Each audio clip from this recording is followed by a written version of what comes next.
Hi అందరికీ. ఇక్కడ కనిపిస్తున్న ఈ అద్భుతాన్ని చూసారా? ఇదే గండికోట, మన భారతదేశంపు గ్రాండ్ క్యాన్యన్. పెన్నా నది శతాబ్దాలుగా చెక్కిన ఒక అద్భుతమైన శిల్పం లాంటిది. ఈ అందాన్ని చూస్తే ఎవరైనా సరే మంత్రముగ్ధులవ్వాల్సిందే. కానీ చూడ్డానికి ఇంత ప్రశాంతంగా ఉన్న ఈ ప్రదేశం వెనుక ఒక భయంకరమైన నిజం దాగి ఉంది. దాని గురించే ఈరోజు మనం తెలుసుకోబోతున్నాం. అవును, ప్రకృతి అద్భుతంలా కనిపించే ఈ నేల ఒకప్పుడు భీకరమైన యుద్ధాలకు, ఊహించనంత రక్తపాతానికి సాక్ష్యంగా నిలిచింది.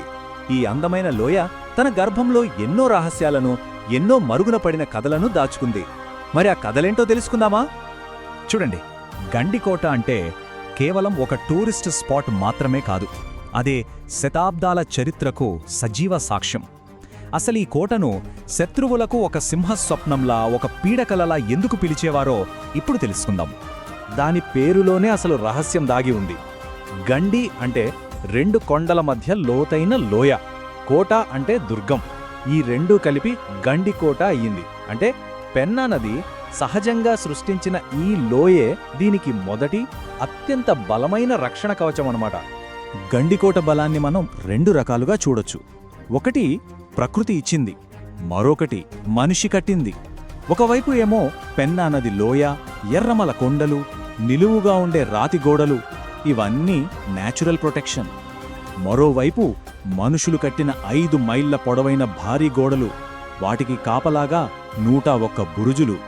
ప్రకృతి, మానవ మేధస్సు కలిస్తే ఎలాంటి అద్భుతం జరుగుతుందో చెప్పడానికి బెస్ట్ ఎగ్జాంపుల్ గండికోట. ఈ కోట గొప్పదనం మన దేశంలోనే కాదు, విదేశాలకు కూడా పాకింది.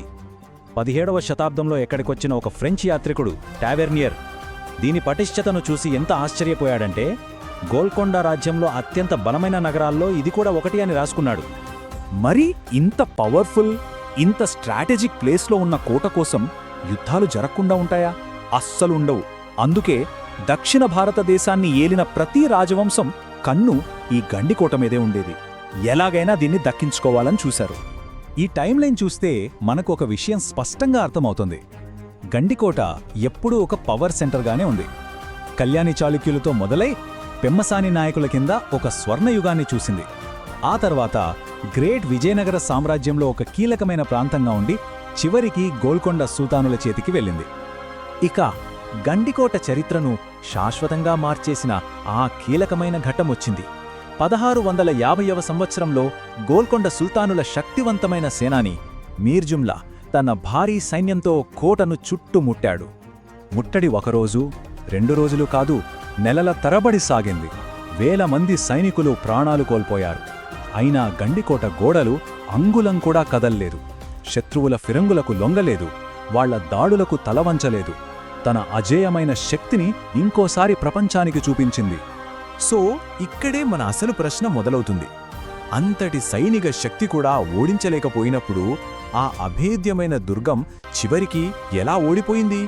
ఆ ఎవ్వరికీ చెప్పని నిజమేంటి? అవును, అదే ప్రశ్న. ఇంతటి పటిష్టమైన, శత్రు దుర్భేద్యమైన కోట చివరికి ఎలా ఓడిపోయింది? దాని పతనానికి కారణం కత్తి కాదా, మరింకేంటి? ఇక్కడే అసలు ట్విస్ట్ ఉంది.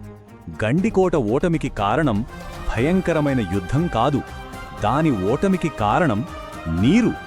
నమ్మడానికి ఆశ్చర్యంగా ఉంది కదా, కానీ అదే నిజం. ఆ భయంకరమైన నిజమిదే. నెలల తరబడి బయటి ప్రపంచంతో సంబంధాలు తెగిపోయాయి. దాంతో కోట లోపల ఉన్న నీటి ఊటలు, చెరువులు అన్నీ ఎండిపోయాయి. తాగడానికి నీళ్లు లేక సైనికుల ధైర్యం నీరుగారిపోయింది, ప్రజల ప్రాణాలు పోయాయి. విచిత్రమేంటంటే, గండికోటకు అతిపెద్ద బలమైన దాని ఏకాంతమే చివరికి దాని ఓటమికి కారణమైంది.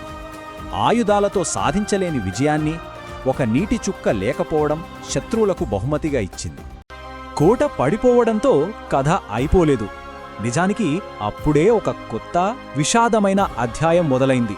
ఆ తర్వాత ఏం జరిగిందో తెలుసుకోవాలంటే మనమిప్పుడు అక్కడున్న శిథిలాల మాట వినాలి.